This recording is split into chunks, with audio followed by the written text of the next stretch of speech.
inaguna maanta waxaynu maraynaa in lagu xaragoodo oo dee macrad dhan loo dhigo oo loo soo shaqo tago oo wax nasiib darro ah weeye aad iyo aad u cajiiba soo maydaan arkaynin inamadii yaryaraa muruqyo kuusan oo dhar isku soo gejiyo xubinkoodii taranka halkaa ka muujinaya sida sawirada ka muuqanaysa ayaa hablo aad u badan oo hablaheennii loo soo fadhiisiiyey yaa madaxda waddanka dumarkooda qaar ka midaba mashruuc lagu siiyo abaabulayaba daayartii aqoon-yahanka ahayd weeye ee dadka sixi lahaydba marka habluhuna laba laynoo aad u dhaadheer bay u fadhiyaan kabaradana way wada haystaan iyo moobaylo ay ku sawirayaan kolba inan baa dabada dhaqaajinaya iyo bawdada iyo inan baa berigii hore dhaqaajin jirtay laakiin inankiina waa lagu soo daray mataqaanaa sheekada inanku halka ka timi waa qowmuluudkay ka timi berigii hore gaaladu waxay samayn jireen tartankan quruxda iyo ahlahan dharka lagu xayey dumarka lagu xayeysiiyo dumarkaa samayn jiray marka waxaa xanaaqay faransiiskay ka bilaabeena kuwii qowmuluudka ahaa ayaa xanaaqay oo yidhi annaga laftigayga dee waana la waxeeyaaye maanu isbandhigna annaguna markaasee raggii qoomuluudka ahaana intay dhar soo qaateen iyaguna ismarmarooriyeen oo isa soo bandhigeen sheekada halkaa ka timi baa hargeysa ka socota balka sheekee oo inamadii la daawadsiinaya hablihii oo halkaa laga basbaasaynayaa dee inankaa yara muruqyada kuusana si ay isu maroojinaya markay inantii aragto goordhow xagga shishay ka bidhaansanaysa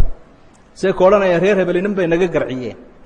gaalna xagga dambe u fadhiyaa sida ka arkaysa sawirka mid gaaloo timacadba xagga dambe fadhiya waa arrin yaab leh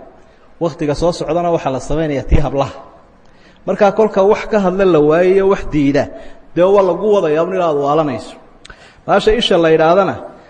iyo waxaad arkaysaa iyo xubinka taranka ilaahay wuu isku xidhay bal u fiirsa aayadda ragga markuu ka warramaya dumarka markuu ka warramayeyba qul lilmu'miniina yaquduu min absaarihim wayaxfaduu furuujahum labada jeerba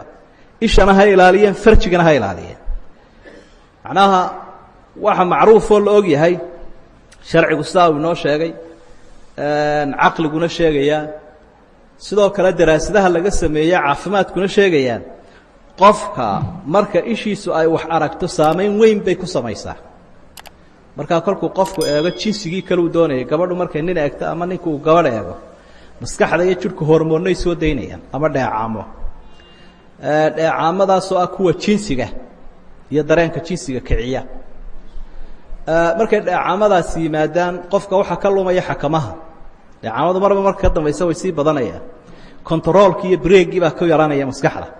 markaa qofka natiijadiisu waxay noqonaysaa inuu ama gabadhaa kufsado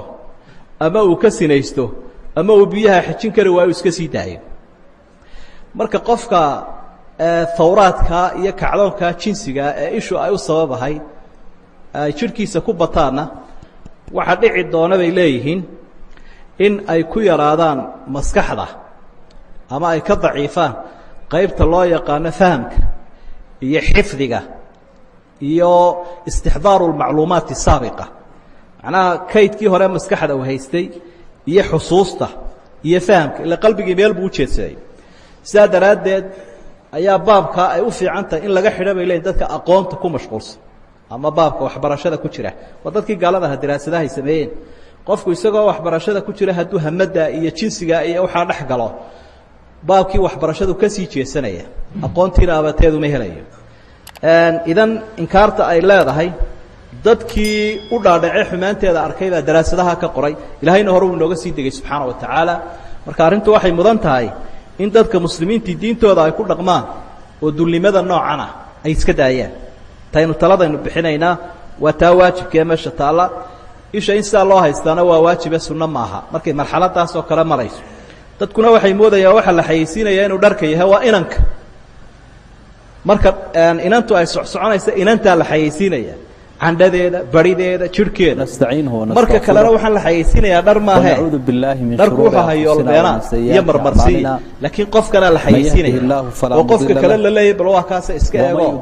dee sidaad ula xidhiiri lahayd waa ku kaa